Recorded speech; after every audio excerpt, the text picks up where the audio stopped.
I don't always trust narcissistic, psychopathic, corrupt political parasites, but when I do, it's because they stood behind a podium and delivered a heartfelt, emotion-driven message that really tugged at my heartstrings.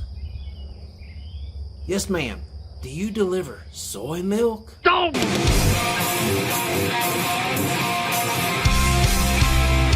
This video serves as an example of how easy it is for people to drop their guards as politicians exploit their natural emotions. This video is entitled, North Dakota Governor in Tears at Split Over Face Mask Use in the U.S. It has 1,500 likes to only 47 dislikes as of this recording. And this is why you'll hear me say constantly that politics is the clever and deceptive art of using euphemisms, lies, emotionalism, and fear-mongering in order to dupe average people into accepting and even demanding their own enslavement. It's one of the most insidious methods of controlling people's minds and therefore controlling their lives. After all, that's what government etymologically means, and that's what it's about. Control. It comes from two Latin words, governo, which means to govern or control, and mentis, which means the mind. It literally means to control the mind. And they do this by way of deception and through the exploitation of our natural human emotions. And here's how easy it is. This is Governor or Controller of North Dakota, Doug Burgum. Take a look at this and guard your heart because I'm telling you, it's going to try to suck you in. In our state, there's no requirements regarding wearing masks, but and we're all in this together, and there's only one battle we're fighting, and that's the battle of the virus. I would really love to see in North Dakota that we could just skip this thing that other parts of the nation are going through, where they're creating a divide, either it's ideological or political or something, around mask versus no mask.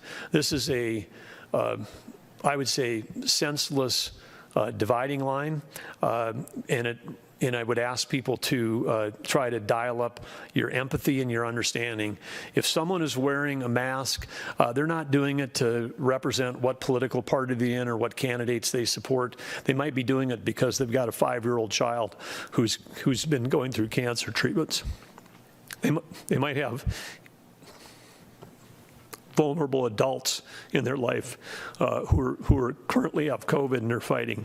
And so again, I would just love to see our state, as part of being North Dakota smart, also be North Dakota kind, North Dakota empathetic, North Dakota understanding to do this thing, because if somebody wants to wear a mask, there should be no mask shaming. You should look at them and say, that person's wearing a mask because for them, there's additional risk in their life. The first thing that somebody ought to assume is that they're doing it because they've got people in their life that they love and that they're trying to take care of. And I just think, let's just start there. If you have compassion and empathy for people, it's difficult to believe that the image of a 5-year-old child going through cancer treatments wouldn't tug on your heartstrings a bit, no matter whose mouth the story came out of. That's because you're human, and that human emotion is a good thing. Good up to a point.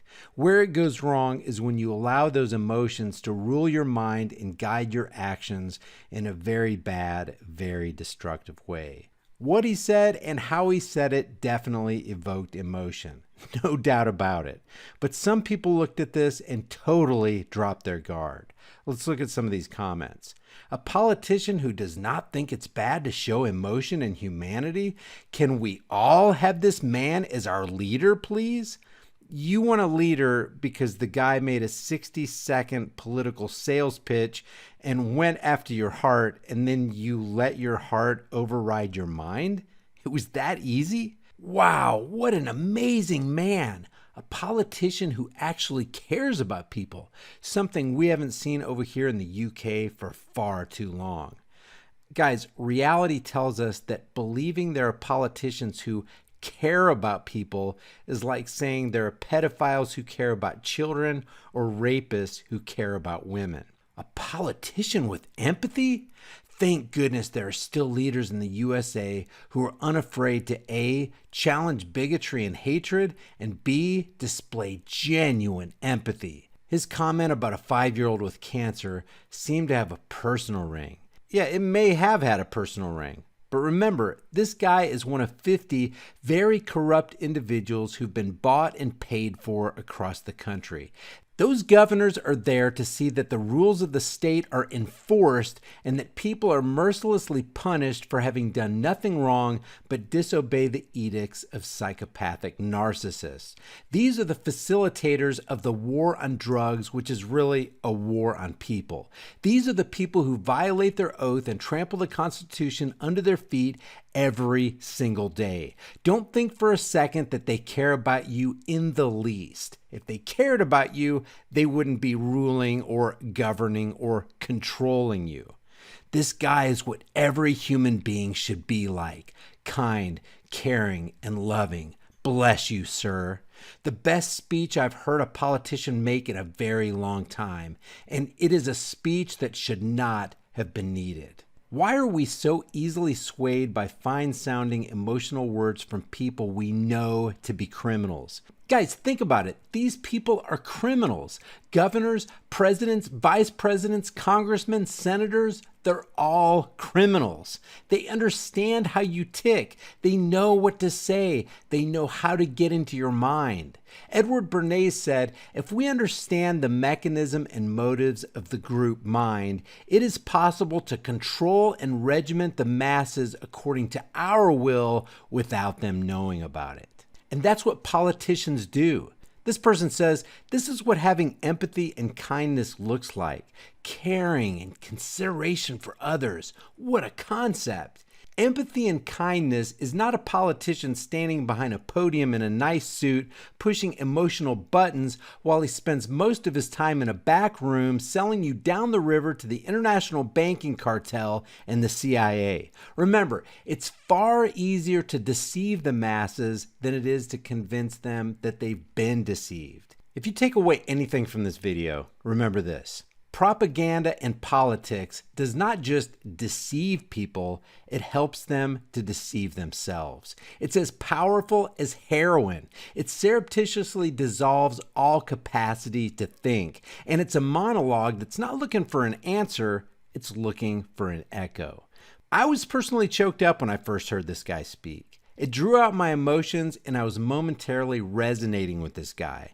And it was an enlightening moment that made me realize the potency, power, and deception and danger of politicians and the ease with which crowds and individuals can be controlled and manipulated. Be honest, were you personally moved with emotion when you heard this guy speak? Leave your thoughts about this for the world and the Google Thought Police in the comments section below. Don't forget to subscribe to my private email list through my website, highimpactflix.com. If you want to support more content like this, grab one of these hard-hitting, conversation-starting shirts from the store. I'll see you guys in the next heavily censored shadow ban video. Deaf and dumb thespians take the silent stages. With their cobweb throats, they can't sing any notes, so the audience begins dispersing. The actors get pissed, they start cursing. They're tired of rehearsing. They're ready to do the damn show. They're ready to go. You know what I mean? Fuck the quarantine, fuck COVID-19, fuck a fucking vaccine. Social engineering at the center stage. About to go full circle when we turn the page. Miss Deborah Burks, you old bitch, putting COVIDs on obits and certificates, it's ridiculous. We should be enraged and irate at our newfound fate and change the current state of mind controls. As Mr. Gates pulls the levers of power from his ivory tower, he is a Zionist, a mad scientist. With unlimited funds, we need to run or we need to get some more guns. And we need to do that shit while it's possible. Cause pretty soon, I swear, it's not gonna be optional. Are you hearing me? The wealthy be stealthy, ushering in this tyranny. I don't want a mask, give me an Uzi.